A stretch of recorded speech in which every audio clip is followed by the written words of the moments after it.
Hello everyone, আর আমি অঞ্জলি আজকে তোমাদের সামনে হাজির হয়ে গেছি দারুণ একটা চটপাটা রেসিপি নিয়ে। তো হ্যাঁ বন্ধুরা, আজকে আমি বানাচ্ছি কুলের আচার। আর তার জন্য দেখো, প্রথমে কুলগুলোকে ভালো করে আমি জল দিয়ে ধুয়ে নিয়েছিলাম। ধুয়ে নিয়ে একদিন আমি রোদে দিয়ে কুলগুলোকে শুকিয়ে নিয়েছি। নিয়ে তারপর আমি ফ্রাইং প্যানে জল দিয়ে দিয়েছি। দিয়ে একটু জলটা গরম করে তার মধ্যে ওই ধুয়ে রাখা কুলগুলোকে দিয়ে, আর তার মধ্যে সামান্য একটু নুন দিয়ে কুলগুলোকে বয়েলড করে নেব। আর তারপর আমি দেখো এই কুলগুলো বয়েলড হতে হতে একটা ভাজা মশলা বানিয়ে নেব। তো তোমরা প্রথমে দেখলেই যে আমি একটা শুকনো খোলায় কিছুটা ধনে, মৌরি, জিরে আর শুকনো লঙ্কা দিয়ে ভালো করে ড্রাই রোস্ট করে নিয়ে একটা গুঁড়ো মশলা বানিয়ে নিলাম।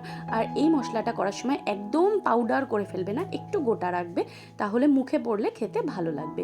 আর এদিকে কুলগুলো সেদ্ধ হওয়ার পর কুলগুলোকে আমি একটা ঝুড়ির মধ্যে জল ঝরানোর জন্য ঢেলে রেখে দিয়েছি। আর তারপর ফ্রাইং প্যানে সরষের তেল দিয়ে ওর মধ্যে একটু শুকনো লঙ্কা আর ফোড়ন দিয়ে কুলগুলোকে ঢেলে দিলাম। দিয়ে এবার কুলগুলো ভালো করে নাড়াচাড়া করে নেব। আর তারপর আমি তার মধ্যে যেটা অ্যাড করব সেটা হলো আখের গুড়।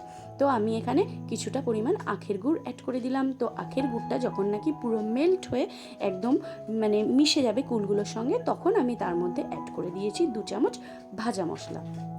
তাহলে বন্ধুরা, এই তো হয়ে গেল একদম চটপটা টক মিষ্টি কুলের আচার।